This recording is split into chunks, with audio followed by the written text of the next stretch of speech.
Hi, I'm Dr. Gayatri, physician Changamballi Remedium. Last വീഡിയോയിൽ നമ്മൾ discuss ചെയ്തുകൊണ്ടിരുന്നത് ഫോൺ അഡിക്ഷനെ പറ്റിയായിരുന്നു. I hope that session was very useful for every one of you. So ഇന്നും നമ്മൾ back again വിത്ത് ഒരു phone addiction related video ആയിട്ട് തന്നെയാണ്. ഇന്ന് വളരെ പ്രിവലന്റ് ആയിട്ട് നമുക്ക് കേൾക്കാൻ പറ്റുന്ന ഒരു കാര്യമാണ് റിലേഷൻഷിപ്പ് പ്രോബ്ലംസ്. സോ റിലേഷൻഷിപ്പ് പ്രോബ്ലംസിൽ ഈ ഫോൺ യൂസിന് എത്രത്തോളം റോൾ ഉണ്ട് അല്ലെങ്കിൽ എത്രത്തോളം സ്വാധീനം ഉണ്ട് എന്ന് നമുക്ക് പറഞ്ഞുതരാൻ ഇന്ന് നമ്മളെ കൂടെ ഉള്ളത് ഡോക്ടർ സജാദ് ചങ്ങമ്പള്ളിയാണ്. He's an ayurvedic psychiatrist from Changamballi Remedium. So sir, എന്താണ് ശരിക്കും നമുക്കൊരു ഇൻഫ്ലുവൻഷ്യൽ ആയിട്ട് നമുക്ക് ഈ ഫോൺ അഡിക്ഷനെ റിലേഷൻഷിപ്സ് കാറ്റഗറിയിലേക്ക് വരുമ്പോൾ പറയാൻ പറ്റുന്നത്? നമ്മൾ എപ്പോഴും ചിന്തിക്കേണ്ടത് റിലേഷൻഷിപ്പ് എന്ന് പറയുമ്പം ഏതൊക്കെ തരം റിലേഷൻഷിപ്പ് എന്നുള്ളത് വളരെ പ്രധാനപ്പെട്ടതാണ്. നമ്മളെപ്പോഴും ഒരു ഫാമിലി എന്ന് പറയുമ്പം അതിനൊരു ഓരോ കമ്പോണൻസ് ഉണ്ട്. ഇപ്പൊ നമ്മളെപ്പോഴും സൊസൈറ്റിയുടെ ഒരു സബ്സിസ്റ്റ് ആയിട്ടാണ് ഫാമിലിനെ കണക്കൂട്ടുന്നത്. അപ്പൊ നമ്മൾ ആദ്യം ആ ഒരു കാറ്റഗറിയിൽ തന്നെയുള്ള റിലേഷൻഷിപ്പുകൾ എടുക്കാം. ഇപ്പം ഫാദർ ഉണ്ട്, മദർ ഉണ്ട്, കുട്ടികളുണ്ട്, അങ്ങനെ ആ ഒരു രീതിയിൽ തന്നെ എടുക്കാം. അതുപോലെ ഗ്രാൻഡ് പാരൻസ് ഉണ്ട്, ഇങ്ങനെയൊക്കെ വരും. അപ്പൊ ഒരു ഫോൺ യൂസ് എന്ന് പറയുമ്പോൾ ഇത് എല്ലാവരിലും നമ്മൾ ഉപയോഗിക്കുന്ന ഒരു വസ്തുവാണ് ഫോൺ. ഇപ്പം നമുക്ക് എല്ലാ രീതിയിലും അറിയാം, ഫോൺ ഉപയോഗിക്കാതിരിക്കാൻ നമുക്ക് പറ്റില്ല, മാറ്റി വെക്കാൻ പറ്റില്ല, അങ്ങനെ. കാരണം നമ്മുടെ യൂട്ടിലിറ്റീസ് അല്ലെങ്കിൽ ഉപയോഗം വളരെ വലുതാണ്. അപ്പം ഇതുപോലെ തന്നെ ഇത് ഇപ്പൊ നമ്മുടെ ഒരു ഫാമിലി ടൈമിൽ നമ്മൾ ഒരു ചെറിയൊരു ഉദാഹരണം ഞാൻ പറയാം. ഫാമിലി ടൈമിൽ നമ്മളിപ്പോ രാത്രിയിലൊക്കെ ആളുകൾ ഒന്നിച്ച് ഭക്ഷണം കഴിക്കുന്ന രീതി ഉണ്ടാവും ഒരു കുടുംബത്തിൽ. ആ സമയത്ത് എത്ര ആളുകൾ ശ്രദ്ധയോടുകൂടി ഭക്ഷണം കഴിക്കണം എന്നുള്ളത് ഇപ്പൊ നമുക്ക് നോക്കിയാൽ ഏകദേശം മനസ്സിലാവും. പലരും ഭക്ഷണം കഴിക്കുന്നുണ്ടാവും, ഭക്ഷണം കഴിക്കുന്നവരെ ഫീൽ ചെയ്യുന്നുണ്ടാവില്ല, അല്ലെങ്കിൽ എന്താ കഴിക്കുന്നത് തിരിച്ചറിയുണ്ടാവില്ല. അത് എല്ലാ കാര്യങ്ങളും അവരെ അഡിക്ഷൻ കൊണ്ടാണെന്ന് പറയാൻ പറ്റില്ല. ചിലപ്പോൾ ജോലിപരമായത് കൊണ്ടാവാം, ഫോൺ ചിലപ്പോൾ അവർക്കൊരു ബുദ്ധിമുട്ടായിട്ട് പോലും ഉണ്ടാവും. അതെല്ലാം ഫോണിന്റെ സ്വാധീനങ്ങളാണ്. പക്ഷെ നമ്മൾ മനസ്സിലാക്കേണ്ടത്, ഇപ്പൊ നമ്മളെ വീട്ടിൽ വളരുന്ന ഒരു കുട്ടികളെ സംബന്ധിച്ച് അല്ലെങ്കിൽ അവരുടെ പാരന്റ്സ് ഇവരെല്ലാം ഒന്നിച്ച് കൂടുന്ന ചിലപ്പോൾ രാത്രിയിലാവാം. പകല് കുട്ടികൾ സ്കൂളിൽ പോകും, പാരന്റ്സ് ജോലിക്ക് പോകും, അല്ലെങ്കിൽ അവരെ മറ്റുള്ള കാര്യങ്ങളൊക്കെ ആയിട്ട് അവർ തിരക്കിലാവും. അത് കഴിഞ്ഞ് അവർ തിരിച്ചെത്തുന്നത് ഈ ഒരു സമയത്താണ്. അപ്പം ഡോക്ടർ നമുക്ക് അറിയാലോ ഇപ്പൊ ഇങ്ങനെയാണ് ഇതിന്റെ ഒരു പാറ്റേൺ എന്നുള്ളത്. ഈ സമയത്ത് ഫോണിൽ എല്ലാവരും ഇന്ററാക്ഷൻ ആവുമ്പോൾ ഇവർക്കൊരു ക്വാളിറ്റി ടൈം ചിലപ്പം സംസാരിക്കാനോ അവർ തമ്മിലൊരു കമ്മ്യൂണിക്കേഷനോ ചിലപ്പോൾ കിട്ടാതെ വരും. ഓക്കെ, പക്ഷെ ചിലപ്പം പാരന്റിന് പറയാൻ ഒരു കൃത്യമായിട്ടൊരു വാക്കുണ്ടാവും, ഞാൻ എന്റെ ജോലി കഴിഞ്ഞ് എനിക്ക് ഒട്ടും സമയമില്ല, ഞാൻ വന്നിട്ട് എന്താ ഒരു എന്റർടൈൻമെന്റ് എന്ന രീതിയിൽ ഞാനൊരു 10 മിനിറ്റ് ഫോൺ നോക്കിയിരിക്കുന്നതാണ് എന്ന രീതിയിൽ അവർ പറയുന്നുണ്ടാവും. കുട്ടികൾ നേരെ തിരിച്ചായിരിക്കും പറയുന്നത്. അവർ സ്കൂളിൽ നിന്ന് വന്ന് അവർക്ക് അവിടെ സ്കൂളിൽ ഫോണൊന്നും ഇല്ല. അപ്പൊ രാത്രി വന്നിട്ട് 1-2 വീഡിയോ കാണാനോ, ഒരു സിനിമ കാണാനോ, അല്ലെങ്കിൽ ഒരു സീരീസ് കാണാനോ, അല്ലെങ്കിൽ ഒരു ഗെയിം കളിക്കാനോ ആയിരിക്കും അവർ ആവശ്യപ്പെടുന്നത്. ഇനി നേരെ തിരിച്ച് ഇതൊരു ഇഷ്യൂ ആയി മാറുന്ന എപ്പോഴാണ്? ഇവർക്ക് നീഡ് കൂടുകയാണ്. ഇപ്പൊ പാരന്റിനുമായി സംസാരിക്കണം എന്നൊരു ആവശ്യം കുട്ടികൾ പറയുമ്പോൾ ഈ പാരന്റിന് ഇതൊരു ബുദ്ധിമുട്ടായി മാറുക. കുട്ടി ഒരു ശരിക്കും പറഞ്ഞാൽ കുട്ടി ഒരു ശല്യമായിട്ട് മാറുന്ന രീതി ചിലപ്പോൾ വരാം. ഓക്കെ, അപ്പൊ ആ സമയത്ത് കുട്ടീനെയും കൂടി ഫോൺ കൊടുത്തിട്ട് ഇരുത്തുന്ന ഒരു രീതി ഉണ്ടാവും. അപ്പൊ അവരൊരു ടാബോ ഡിവൈസോ അങ്ങനെ എന്തെങ്കിലും കൊടുത്ത് അവരതിലേക്ക് എന്ത് ചെയ്യും, ഒരുക്കിയിരുത്തും. ഇനി നേരെ തിരിച്ച് നമ്മൾ എന്താ സംഭവിക്കുന്നത്? കുട്ടീനെ ആയിട്ട് ഇന്ററാക്ട് ചെയ്യണം എന്നുള്ള പാരന്റ് ആവശ്യപ്പെട്ട ഒരു സമയമാണെന്ന് വിചാരിക്കുക. അപ്പം കുട്ടി അവൈലബിൾ ആവാതിരിക്കുക. കുട്ടികൾ മാത്രമല്ല, ഞാൻ ആദ്യം കുട്ടികളുടെ കാര്യം പറയാമെന്നാണ് വിചാരിക്കുന്നത്. അപ്പം ഇങ്ങനെ സ്ഥിരമായി പോണ സമയത്ത് അവർക്കൊരു കോൺഫ്ലിക്റ്റ് അവിടെ ഫീൽ ചെയ്യും. അവർ തമ്മിൽ എന്തെങ്കിലും ഒരു പ്രയാസം ഉടലെടുക്കാം, അവർക്ക് തമ്മിൽ കമ്മ്യൂണിക്കേഷൻ ശരിയാവുന്നില്ല. അപ്പം പാരന്റ് പറയും, എന്താണ്, ഞാൻ ഇത്രയും നിന്നോട് സംസാരിക്കാൻ തയ്യാറായിട്ടും നീ റെഡി അല്ല സംസാരിക്കാൻ. നേരെ തിരിച്ചു തന്നെയാണ് ഇതുപോലെ കുട്ടികളുണ്ടാവുന്നത്. അപ്പം ഇവര് തമ്മിൽ ഒരു അകൽച്ച, മാനസികമായ ഒരു അടുപ്പക്കുറവ് വരാം. ഈ രീതിയിലാണ് സാധാരണയായിട്ടൊരു ഇതിന്റെ ഒരു പാറ്റേൺ സംഭവിക്കുന്നത്. ഇനി നേരെ തിരിച്ച് നമുക്ക് കുറച്ചും കൂടി അഡൽട്ട് ആയിട്ടുള്ള കുട്ടികളെ എടുക്കാം. കുട്ടികളിൽ തന്നെ ഇപ്പൊ നമ്മൾ കൗമാരക്കാരെന്ന് പറയുന്ന അഡോളസെന്റ് ആയിട്ടുള്ള ആളുകളെ എടുക്കുകയാണെങ്കിൽ അവരിൽ എന്താ സംഭവിക്കുന്നത്?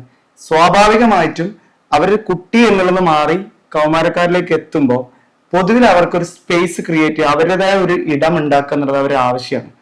നമ്മളൊരു ഓട്ടോണോമി, സ്വയംഭരണ അവകാശം തന്നെ ഒരാളെ സംബന്ധിച്ച് പറയാം. ഇപ്പൊ നമ്മളൊക്കെ ആ രീതി കടന്നു വന്നാണ്. ഇപ്പൊ ഡോക്ടർക്ക് അറിയാം, ഇപ്പൊ ഡോക്ടർ ഒരു ചൈൽഡ്ഹുഡിൽ നിന്ന് മാറി ഒരു വീട്ടിലൊരു റൂം വേണം എന്നൊരു ആവശ്യം വരും. അതുപോലെ സ്വന്തമായിട്ടൊരു ടേബിൾ വേണം, ഇങ്ങനെ എല്ലാം വരും. ഇന്ന് അതുപോലെ തന്നെയാണ് നമ്മൾ ആവശ്യപ്പെടുന്ന സാധനം സ്വന്തമായിട്ടുള്ള ഒരു ഫോൺ എന്നുള്ളതാണ്. അപ്പൊ ഈ ഫോൺ എന്ന് പറയുമ്പോൾ ഫോണിൽ അതിന്റെ എന്തൊക്കെയാണ് അവിടെ ചെയ്യുന്നതിനെ കൺട്രോള് സ്വന്തമായിട്ടാണ് നമ്മൾ ഉണ്ടാക്കിയെടുക്കേണ്ടത്. ഈ സമയത്ത് നമ്മൾ പല രീതിയിലും അഡിക്ഷൻ ഡെവലപ്പ് ചെയ്യാം. ഓക്കെ, ആ അഡിക്ഷൻ കൊണ്ട് മറ്റുള്ള ആളുകളിൽ നിന്ന് നമ്മൾ ഐസൊലേറ്റ് ആവും, ഒറ്റപ്പെടുന്ന ഒരു അവസ്ഥ നമുക്കുണ്ടാവും. ആദ്യത്തിൽ നമ്മൾ മനഃപൂർവ്വമായിട്ട് ഒറ്റപ്പെടാൻ വേണ്ടി ശ്രമിക്കും. എനിക്ക് ഫോൺ മതി, അല്ലെങ്കിൽ ഫോണിൽ കൂടുതൽ സമയം ഇരിക്കാം എന്നുള്ള ഒരു രീതിയിലേക്ക് വരും. പിന്നീടാണെങ്കിൽ എന്താ സംഭവിക്കുന്നത്? അതൊരു ലോൺലിനെസ്സിലേക്ക് എത്താം. നമ്മൾ അവിടെ ആക്സസ് ചെയ്തിരുന്ന ആളുകളെ കിട്ടാതെ വരികയോ അല്ലെങ്കിൽ അവരിൽ താല്പര്യം ഇല്ലാതെ വരികയോ ഒക്കെ ചെയ്യാം.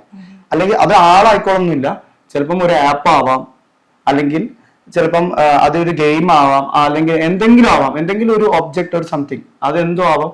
അതിനോടുള്ള താല്പര്യം കുറയുകയോ അതിൽ നിന്ന് എന്തെങ്കിലും പ്രയാസങ്ങൾ ഉണ്ടാവുമ്പോൾ ഈ സൊസൈറ്റിയുമായിട്ട്, അല്ലെങ്കിൽ ഈ ഫാമിലി തന്നെ ഒരു സൊസൈറ്റി ആണല്ലോ, ഫാമിലി തന്നെ അവരെ വിട്ടു നിൽക്കുകയും മറ്റുള്ള ആളുകൾ അവർക്ക് ബുദ്ധിമുട്ടാവുന്ന ഒരു രീതിയിലും കാര്യങ്ങൾ മാറി മറിയും.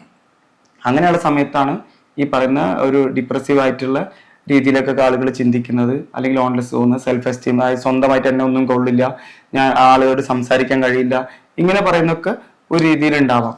ഇത് പലപ്പോഴും പാരന്റ്സിന് മനസ്സിലാക്കാൻ കഴിയുന്നുണ്ടാവില്ല. അവരെ സംബന്ധിച്ച് എന്താണ്, കുട്ടികൾ ഒരു രീതിയിൽ അവരുടെ കമ്മ്യൂണിക്കേറ്റ് ചെയ്യുന്നില്ല, ഇങ്ങനെയൊക്കെ രീതിയിൽ പ്രശ്നങ്ങൾ ഉണ്ടാവും. ഇപ്പം നമ്മൾ ഏറ്റവും കൂടുതൽ കാണുന്നത് ഈ അഡോളസെന്റ് ആളുകളും അവരുടെ പാരന്റ്സും തമ്മിലുള്ള കോൺഫ്ലിക്റ്റുകൾ. അവര് ശരിക്കും ഒരു ഫിസിക്കൽ ഫൈറ്റ്, അവർ അടിപിടിയും ബുദ്ധിമുട്ടൊക്കെ ഉണ്ടാക്കുന്ന അതേ രീതിയിലാണ് കാര്യങ്ങൾ പോയിക്കൊണ്ടിരിക്കുന്നത്. അപ്പൊ നമ്മൾ കുട്ടികളുടെ ഓരോ ബിഹേവിയർ എടുത്ത് പരിശോധിക്കുകയാണെങ്കിൽ, അല്ലെങ്കിൽ ഈ പറയുന്ന അഡോളസെന്റ് ആണെങ്കിലും ചെറിയ കുട്ടികളാണ്, 13 വയസ്സ് 14 വയസ്സുള്ള കുട്ടികളൊക്കെ പാരന്റിനോട് വളരെ ക്രൂവലായിട്ട്, അത്രയും മാരകമായിട്ടോ അല്ലെങ്കിൽ അത്രയും മോശമായിട്ടോ ഒക്കെ സംസാരിക്കുന്ന വാക്കുകളൊക്കെ ആയിരിക്കും പറയുന്നത്. പാരന്റ് ഒരിക്കലും അത് പ്രതീക്ഷിക്കുന്നില്ല, എന്താണ് എന്റെ കുട്ടി എന്നോട് ഇത്രയും കടുത്ത വാക്ക് പറയുന്നത് എന്നുള്ളത്. ഓക്കെ, ഇപ്പൊ കഴിഞ്ഞ ദിവസം എനിക്കൊരു പേഷ്യന്റ് ഉണ്ടായിരുന്നു. അവര് പറഞ്ഞതെന്ന് വെച്ചാൽ അവരോട് ഒട്ടും അവർക്ക് താല്പര്യമില്ല, കമ്മിറ്റ്മെന്റ് ഇല്ല എന്നാണ് ഈ കുട്ടി പറയുന്നത്. അതേപോലെ തന്നെ പറയുന്ന ഒരു കാര്യമാണ് അറപ്പാണ്, അച്ഛനും അമ്മയോട് അറപ്പാണ്, അവരോട് താല്പര്യമില്ല, അങ്ങനെ അടുത്തിനും കടുത്ത വാക്കുകൾ വളരെ സിമ്പിൾ ആയിട്ട് പറയണം. അതുപോലെ നിങ്ങളോട് എനിക്ക് യാതൊരുവിധ എമ്പതി ഇല്ല. ഓക്കെ, അപ്പൊ അവർക്ക് എന്തെങ്കിലും അവർക്ക് അസുഖം വന്ന് കിടക്കുമ്പോൾ അവർ നോക്കില്ല, ഇങ്ങനെയുള്ള രീതിയിലൊക്കെയാണ് അവർ ഫേസ് ചെയ്യേണ്ടി വരും. അപ്പൊ പാരന്റിനെ സംബന്ധിച്ച് പാരന്റിന് എന്താ ചിന്തിക്കുന്നത്, ഞാൻ ഇത്രയും കാലം എല്ലാ കാര്യങ്ങളും ചെയ്തു, എന്നിട്ട് ഇവർ ഇങ്ങനെയാണ് ചെയ്യുന്നത്, ഇവർക്ക് ഒരു തരത്തിലും ഒരു ജസ്റ്റിസ്, ഒരു നീതി ഇല്ലാത്ത രീതിയിലാണ് പാരന്റിന് തോന്നുന്നത്. അപ്പൊ അത് അവർക്കും ഭയങ്കര പ്രയാസമായിട്ട് കാണുന്ന ഒരു കാര്യമാണ്. അപ്പം കുട്ടികളുടെ ഒരു പാറ്റേൺ ഇതിൽ എപ്പോഴും നമ്മൾ കുട്ടികൾ തന്നെ ചോദ്യം ചെയ്യുന്ന പാരന്റിങ് ശരിയല്ല എന്നാണ്. എന്താണ് പാരന്റിങ്ങിന് വരുന്ന പ്രശ്നം, ഒരു ബേസിക് ഇഷ്യൂ വരുന്ന വെച്ചാൽ കുട്ടി എപ്പോഴും നമ്മൾ കുട്ടികളുടെ റൈറ്റ്സിനെ കുറിച്ചാണ് സംസാരിക്കുന്നത്. കുട്ടികൾക്ക് ഈ അവകാശം വേണം, ആ അവകാശം വേണം, നിർബന്ധമായിട്ടും വേണം. കുട്ടികൾക്ക് ചൈൽഡ് പ്രൊട്ടക്ഷനും അതുമായി ബന്ധപ്പെട്ട എല്ലാ ആക്ടുകളും അവർക്ക് കൃത്യമായിട്ട് കൊടുക്കണം. അതിനൊപ്പം കുട്ടികൾക്ക് ഉത്തരവാദിത്വ ബോധം എന്ന് പറയുന്ന ഒരു കാര്യം വേണം. നമ്മൾ നമ്മുടെ രാജ്യത്ത് ജീവിക്കുമ്പോൾ നമുക്ക് കിട്ടിയ സ്വാതന്ത്ര്യം എന്താണെന്നും എങ്ങനെയാണെന്നുള്ളതിനെ കുറിച്ച് ധാരണ കുട്ടികൾക്ക് വേണം. അതൊരിക്കലും നമ്മളെ പാരന്റിനെ ഉപദ്രവിക്കാനോ അടിക്കാനോ, ഇപ്പൊ ഏറ്റവും കൂടുതൽ പാരന്റ്സ് കുട്ടികളിൽ നിന്ന് അടി വാങ്ങിയിട്ടാണ് വരുന്നത്. കുട്ടികൾ സ്ഥിരമായിട്ട് അവരെ വീട്ടിൽ നിന്ന് ഉപദ്രവിക്കുകയാണ്, അടിക്കുകയാണ്, രാവിലെ എണീക്കാൻ പറയുമ്പോൾ അടിക്കുകയാണ്, ഭക്ഷണം കഴിക്കാത്തതിന് അല്ലെങ്കിൽ മറ്റുള്ള കാര്യങ്ങൾ സ്കൂളിൽ പോകാൻ പറയുന്നതിന്, കോളേജിൽ പോകാൻ പറയുന്നതിനൊക്കെ കുട്ടികൾ പാരന്റിനെ അടിക്കുന്ന രീതിയിലേക്ക് എത്തി. അപ്പൊ ഈ പറയുന്ന രീതിയിലുള്ള ഡിസ്ക്രിമിനേഷൻ ആണ് കൃത്യമായിട്ട് പാരന്റിനോട് കുട്ടികൾ ചെയ്യുന്നത്. എല്ലാ രീതിയിലും ഇവരെ ഒറ്റപ്പെടുത്തുന്നു, ഇവരെ ബുദ്ധിമുട്ടിക്കുന്നു. പാരന്റിനെ സംബന്ധിച്ച് അവരുടെ ഇമോഷണൽ സ്റ്റാറ്റസ്, അല്ലെങ്കിൽ അവരുടെ മാനസിക തലം, വൈകാരിക തലം, എല്ലാ രീതിയിലും കുട്ടികൾ ഇവർക്കൊരു ബാധ്യതയാവുന്ന രീതിയിലേക്ക് കാര്യങ്ങൾ മാറിക്കൊണ്ടിരിക്കുന്നുണ്ട്. നമ്മൾ എപ്പോഴും ഈ വർഷം കുട്ടികളല്ലേ എന്നുള്ളത് സംസാരിക്കുമ്പോൾ കുട്ടികൾ അപകടകരമായി മാറുന്ന എന്തുകൊണ്ടാണ് നമ്മൾ ചിന്തിക്കുന്നില്ല. അത് കുട്ടികളുടെ കുഴപ്പമില്ല, പാരന്റിങ് അവർ പറഞ്ഞത് ശരിയാണ്, പാരന്റിങ് ആണ് പ്രശ്നം. എപ്പോഴും കുട്ടികൾ ഉത്തരവാദിത്തം എടുക്കാതെ അവരെ വർക്കുകൾ ചെയ്യുന്നില്ല, അവർ സ്ട്രെസ് ഹാൻഡിൽ ചെയ്യാൻ പഠിക്കുന്നില്ല, കുട്ടികൾ പ്രയാസം എടുക്കാതെ എങ്ങനെ എളുപ്പത്തിൽ ചെയ്യാന്നുള്ളതാണ് നമ്മൾ ചെയ്തു തുടങ്ങുന്നത്. കുട്ടിയുടെ ഹോംവർക്ക് പോലും പാരന്റ് ഇരുന്ന് എഴുതി കൊടുത്ത് അവിടെ എത്തിക്കും. മാർക്ക് മാത്രമാണ് നമ്മൾ പലപ്പോഴും കോൺസെൻട്രേറ്റ് ചെയ്യുന്നത്, ഇത്ര മാർക്ക് കിട്ടി, ഇത്ര മാർക്ക്. അപ്പൊ കുട്ടിക്ക് ഇതിന്റെ പ്രയാസം അറിയില്ല, തോൽവികൾ കുട്ടികൾ അറിയുന്നില്ല. ഇങ്ങനെയൊക്കെ ഫോൺ ഒരുപാട് രീതിയിൽ ഇവരെ സ്വാധീനിക്കുന്നുണ്ട്. സർ, ആസ് ഓഫ് നൗ ഇപ്പം നമ്മളിപ്പോ സംസാരിച്ചുകൊണ്ടിരിക്കുന്നത് ഒരു ചൈൽഡ് പാരന്റ് റിലേഷൻഷിപ്പിൽ നമുക്ക് എത്രത്തോളം ഈ ഫോൺ അഡിക്ഷന്റെ ഒരു ഇൻഫ്ലുവൻസ് വരുന്നുണ്ട് എന്നുള്ള ഒരു രീതിയിലാണ്. ഇപ്പൊ നമ്മള് കമ്മിങ് ടു ലൈക്ക് ഒരു ദാമ്പത്യ ജീവിതം അല്ലെങ്കിൽ ഒരു കപ്പിൾ റിലേഷൻഷിപ്സിലേക്ക് നമ്മൾ വരുന്ന സമയത്ത് ഇതിനെങ്ങനെയാണ് നമുക്കൊന്ന് വിശദീകരിക്കാൻ പറ്റുന്നത്? അതും എപ്പോഴും ശ്രദ്ധിക്കേണ്ടതെന്ന് വെച്ചാല്, നമുക്ക് ആവശ്യത്തിനുള്ള ആക്സസിബിലിറ്റി, നമ്മളുമായിട്ടുള്ള ഒരു കണക്ഷൻ ആവശ്യത്തിന് മതി എന്നുള്ളൊരു ബോധം നമുക്ക് എപ്പോഴും വേണം. പലപ്പോഴും നമ്മളെ ഫോണിന്റെ ഒരു കാര്യം എന്ന് വെച്ചാൽ, ഇപ്പൊ നമുക്ക് ലൈവ് വീഡിയോസ് എടുക്കാം, വീഡിയോ കോള് വിളിക്കാം, ലൈവ് ആക്സസിബിലിറ്റി. ഇപ്പൊ നമ്മൾ CCTV നമ്മൾ ഓഫീസിൽ വർക്ക് ചെയ്യണമെങ്കിൽ അവിടെ നടക്കുന്ന കാര്യങ്ങൾ നമ്മുടെ ഫോണിലിരുന്ന് നമുക്ക് എവിടെ ഇരുന്നിട്ടും കാണാം. ഇപ്പൊ വിദേശത്ത് ജോലി ചെയ്യുന്ന ഒരാൾക്കും അയാളുടെ വീട്ടിൽ നടക്കുന്ന കാര്യങ്ങൾ നോക്കാം. ഇതുപോലെ തന്നെയാണ് ഇപ്പൊ ഉദാഹരണം, നമ്മളിപ്പോ ഒരു വാട്സപ്പ് യൂസ് ചെയ്യുമ്പോൾ വാട്സപ്പിൽ ബ്ലൂടിക്ക് വരും, ഓൺലൈൻ കാണിക്കും. ഇത് പലപ്പോഴും മറ്റൊരാൾക്ക് പ്രയാസമാവുന്ന രീതിയിലാവും. ഓക്കെ, കാരണം നീ ബ്ലൂടിക്ക് ചെയ്തിട്ട് എന്തുകൊണ്ട് റിപ്ലൈ തന്നില്ല. ഓക്കെ, പക്ഷെ മറ്റാൾ ചിലപ്പോൾ ഒരു ജോലിയിലായിരിക്കാം, അയാളിപ്പോ രാവിലെ ജോലിക്ക് പോയി, ആ സ്ഥലത്ത് അല്ലെങ്കിൽ കോളേജിൽ പോയി അല്ലെങ്കിൽ അയാൾ എവിടെയോ ആണ്, ഓക്കെ, ഏത് ഒക്കേഷനിലും അയാൾ ആയ സമയത്ത് അവിടെ നിന്ന് ഒരു ലൈവ് അപ്ഡേറ്റ് കിട്ടിയില്ല എന്ന രീതിയിൽ എന്ത് ചെയ്യും, ഇതൊരു ബുദ്ധിമുട്ടിക്ക് പോകും. അപ്പൊ അതിനെ സംബന്ധിച്ചിട്ട് അതൊരു അഗ്രഷൻ, ട്രസ്റ്റ് ആണ് ഏറ്റവും കൂടുതൽ നമ്മൾ ശ്രദ്ധിക്കേണ്ടത്. ഇവിടെ വിശ്വാസം തകരുകയാണ്. ഫോണിന് ഭയങ്കര ട്രസ്റ്റ് ആണ്, ആളുകള് ട്രസ്റ്റ് ഇല്ല. ഈ ബന്ധങ്ങളിലാണെങ്കിലും ഏറ്റവും കൂടുതൽ കാര്യം അതാണ്. അതായത് ഇപ്പം ആരാ വിളിച്ചത് അത് സ്ക്രീൻഷോട്ട് അയക്കാൻ പറയാ, ആരാ അവിടെ ഉള്ളത് അത് വീഡിയോ എടുത്ത് കാണിക്കാൻ പറയാ, അല്ലെങ്കിൽ അവിടെ ആ റൂമിൽ എന്താ ഉള്ളത്. ഇങ്ങനെ ട്രസ്റ്റ് ബ്രേക്ക് ചെയ്യുന്ന ഒരു കാര്യമായിട്ട് ഫോൺ യൂസ് ചെയ്യാം. മനസ്സിലായോ? ഫോൺ നമുക്ക് ശരിക്കും എന്തിനുള്ളതാണ്, നമ്മളെ ഒരു ജോലിയിൽ ഹെൽപ്പ് ചെയ്യാം. മറ്റേതൊരു വസ്തുവിനെ പോലെ ഉള്ള ഒരു ഡിവൈസ് ആണ് ഫോണ്. ഇപ്പൊ നമ്മൾ ഒരു വീട്ടിൽ മിക്സർ ഉപയോഗിക്കുന്നുണ്ട്, എന്തിനാ അത്? അരക്കാൻ അല്ലെങ്കിൽ ജ്യൂസ് അടിക്കാൻ അല്ലെ, ആ രീതിയിൽ അത്രേ ഉള്ളൂ.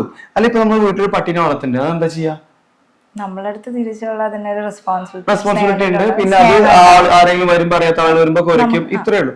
അപ്പൊ ഇതൊക്കെ നമ്മളെ സഹായിക്കാനുള്ള ഒരു വസ്തു മാത്രമാണ്. പക്ഷെ അതേപോലെ എന്താണ് ഉള്ളത് മാത്രമാണ് ഫോൺ. പക്ഷെ ഫോണിന്റെ ഉപയോഗം നമുക്കൊരു മിനി കമ്പ്യൂട്ടർ എന്ന് പറയാം. അതെ, ഒരു മിനി കമ്പ്യൂട്ടർ എന്ന് പറഞ്ഞിട്ട് തുടങ്ങിയ ഒരു സാധനം ഇന്ന് എല്ലാ രീതിയിലും നമുക്ക് ഉപയോഗിക്കാവുന്ന ഒരു സംഭവമാണ്.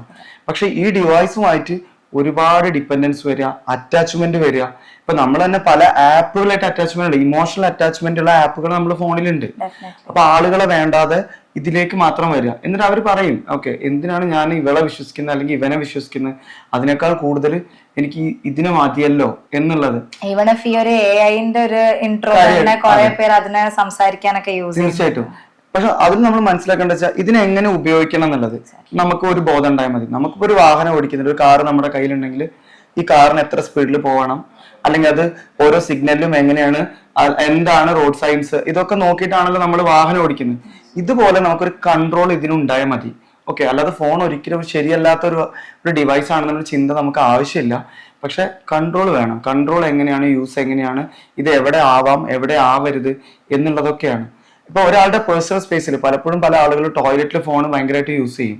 ഓക്കെ, അപ്പൊ അതിന്റെ പ്രശ്നം എന്താണ്, അത് എക്സ്ട്രീം ആയിട്ട് പോകും. ഇപ്പൊ ഒരാൾ കുളിക്കുന്ന സമയത്ത് ഫോൺ എടുക്കണം, അത് യൂസ് ചെയ്യണം. അതുപോലെ ഞാൻ ഇത്ര നേരം മിസ്ഡ് കോൾ അടിച്ചു, അപ്പൊ നീ എവിടെയാണ്, അപ്പൊ ഞാൻ കുളിക്കുന്നത് പറയുമ്പോൾ നിനക്ക് അവിടെ കൊണ്ടുപോയിക്കൂടെ എന്നുള്ളതാണ്. അയാളുടെ ഒരു പ്രൈവസി അല്ലെങ്കിൽ അയാളുടെ ഒരു കുറഞ്ഞ സമയം പോലും അയാൾക്ക് അയാളുടേതായ സ്പേസ് കിട്ടാത്ത ഇഷ്യൂസ് അപ്പൊ വരാൻ തുടങ്ങും. കാരണം ടോയ്ലറ്റിൽ പോലും അയാളുടേതായ ഒരു ബേസിക് റൈറ്റ് ആണ് ഒരാൾ ടോയ്ലറ്റിൽ പോവാന്നുള്ളത്. അതിന് പോലും അയാൾക്ക് ആശ്വാസമില്ല, മാനസികമായിട്ടൊരു സമാധാനമില്ല. ഇത് വന്നിട്ട് എന്താവും, നമുക്ക് ഈ മറ്റാളുടെ കോള് വരുന്നത് പോലും ഇറിറ്റേഷനും ഫിയറും, അല്ലെങ്കിൽ അയാളുടെ മെസ്സേജ് വരുന്നത്. ഇപ്പൊ നമുക്ക് റിംഗ് സൈറ്റി എന്നൊക്കെ പറഞ്ഞിട്ട് ഒരു കാര്യമുണ്ട്. അതായത് നമ്മുടെ ഫോണിൽ റിംഗ് വരുന്നുണ്ടോ, അല്ലെങ്കിൽ ഫോണിൽ മെസ്സേജ് വരുന്നുണ്ടോ, നോട്ടിഫിക്കേഷൻ വരുന്നത്, ഇതിനെ കുറിച്ച് വരുന്ന ഒരു ഉത്കണ്ഠ, ഒരു ആങ്സൈറ്റി. അപ്പം അതേപോലെ എന്താണ്, നമുക്ക് ഇതൊരു ഭീതിയായിട്ട് മാറുകയാണ്. ഓക്കെ, ഈ ആളുടെ മെസ്സേജ് ആയിരിക്കോ വരിക, ഈ ആള് പറയുമ്പോൾ എന്നെ റെസ്പോണ്ട് ചെയ്യാൻ പറ്റുന്നില്ലേ എന്നൊക്കെ. അപ്പം ഡയറക്ട്ലി പലപ്പോഴും അവരെന്ത് ചെയ്യും, മിമിക് ചെയ്യും പല ക്യാരക്ടറും, അല്ലെങ്കിൽ ആർട്ടിഫിഷ്യൽ ആയിട്ട് ഇങ്ങനെ എക്സ്പ്രസ് ചെയ്യും, ഇങ്ങനെ ചെയ്യും, ഇയാളോട് സ്നേഹമാണ്, ഇങ്ങനത്തെ കാര്യങ്ങളൊക്കെ ചെയ്യും. പക്ഷെ ബേസിക്കലി അവർക്ക് അവരോട് ഭയങ്കര ഫിയർ ആയിരിക്കും. അപ്പൊ ഈ ഒരു കൺട്രോൾ കാരണം പലപ്പോഴും അവർ ലൂപ്പിൽ പെട്ട പോലെ, ഒരു മാനസികമായിട്ട് ഒരു വ്യൂഹത്തിൽ പെട്ട പോലെയൊക്കെ ആയിരിക്കും അവരെ തോന്നലുകൾ ഉണ്ടാവുക. ഇത് വളരെ വലിയ രീതിയിൽ ഇപ്പൊ റിലേഷൻഷിപ്പിനെ ബാധിക്കുന്നുണ്ട്. കോൺഫ്ലിക്റ്റുകൾ ഉണ്ടാവുന്നുണ്ട്, അറഗൻസ് കൂടും, വയലൻസ് കൂടും, അതുപോലെ കോൺഫിഡൻസ് കുറയും, അങ്ങനെ ഒരുപാട് ഇഷ്യൂസ് വരുന്നത്. സോ ഐ തിങ്ക് നമുക്കിപ്പോ നമ്മുടെ ബന്ധങ്ങൾ എന്ന് പറയുന്നത് അത്രയും വാല്യുബിൾ ആയിട്ടുള്ള ഒരു കാര്യമാണ്, വളരെ നമ്മൾ നിലനിർത്തി പോകേണ്ട ഒരു കാര്യം. അതിനോട് എത്രത്തോളം ഒരു ഫോൺ കാരണം അത് ഡിസ്ട്രാക്റ്റഡ് ആവാനുള്ള ചാൻസസ്, അല്ലെങ്കിൽ നമ്മളിപ്പോ പറയുകയാണെങ്കിൽ എത്രത്തോളം അതിനെ ബ്രേക്ക് ചെയ്യുന്നുണ്ട് എന്നുള്ളതിന്റെ ഒരു ഇൻഫ്ലുവൻസ് നമുക്കിപ്പം ആൾക്കാരിലേക്ക് എത്തിക്കാൻ പറ്റിയെന്ന് ഞാൻ വിശ്വസിക്കുന്നു. Thank you so much doctor. Thank you.